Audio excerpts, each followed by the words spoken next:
Donc Philippe Mille, chef du domaine Les Crayères à Reims, en plein cœur de la Champagne. Domaine Les Crayères qui comprend deux restaurants, le restaurant Le Parc avec 2 étoiles et la brasserie qui s'appelle Le Jardin. J'ai mis une cuisine ici un peu autour du produit, aux produits locaux bien sûr, mais surtout c'est une cuisine qui est lisible, sans superflu, vraiment à l'essentiel, avec une rigueur dans chaque assiette qui est très importante, mais avec une belle équipe derrière qui ramène un dynamisme aussi pour faire plaisir aux clients.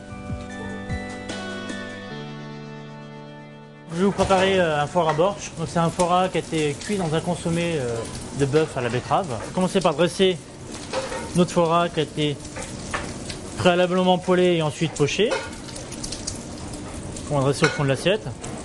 Ensuite, on a cuit des betteraves entières, cuites en croûte de sel, qu'on a ensuite détaillées en petits palets et qu'on va disposer sur le foie gras. Donc ça, c'est vraiment pour rappeler le bouillon qui a été cuit aussi avec de la betterave.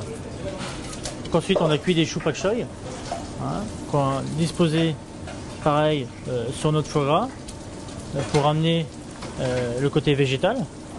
Ensuite, on a les betteraves crues, donc la betterave shoga, donc vous voyez, qui est striée, rose et blanc, avec quelques herbes.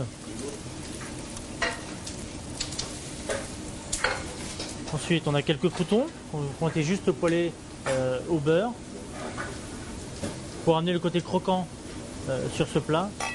Vu qu'on va y verser le consommé, c'est le côté le pain qui a été gratiné dans la soupe en fait. Ensuite, on a des enoki, donc les petits champignons, pareil pour amener encore un peu de fraîcheur sur ce plat. Petites pousses de zaï qui vont ramener un peu d'acidité pour casser un peu le foie gras en fait. Et 2-3 pousses d'épinards, juste agrémenter encore ce plat. Et le bouillon de cuisson qu'on va servir autour de ce plat bouillant. Donc le bouillon qui a été cuit avec de la betterave et auquel on a poché le foie gras dedans. Donc nous avons le foie gras qui a été poché dans le bouillon borsch, donc le consommé avec la betterave. Ensuite donc on a récupéré les éléments, donc la betterave qui a été cuite en croûte de sel pour vraiment garder toute sa sucréticité.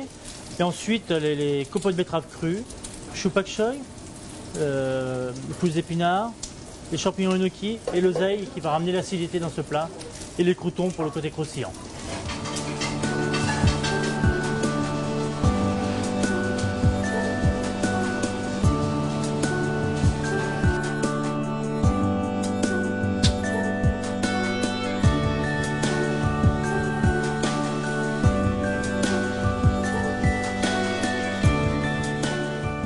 Rosé très pur, en jugé par sa couleur, extrêmement limpide, d'un rose pâle presque plus saumonné, voire même fraise légère, fraise que l'on va retrouver dans son profil olfactif, une fraise qu'on peut qualifier dans sa variété de Marat des Bois, avec une très très belle lecture sur ce fruit assez juteux, sur ce support à la fois confortable et énergique. Viennent s'ajouter en dynamisme quelques zestes orange, mandarine très très légères, ce qui en fait un nez extrêmement précis, avec beaucoup d'intensité et surtout une très belle pureté dans l'expression aromatique.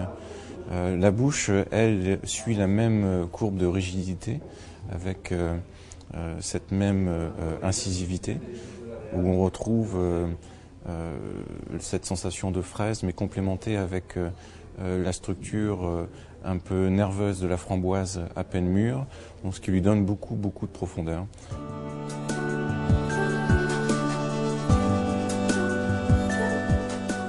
Nous avons associé ce joli rosé avec un plat très texturé pour essayer de lui donner un léger confort, puisqu'il s'agit d'un foie gras poché dans un bouillon de bœuf légèrement gras qui développe une certaine puissance.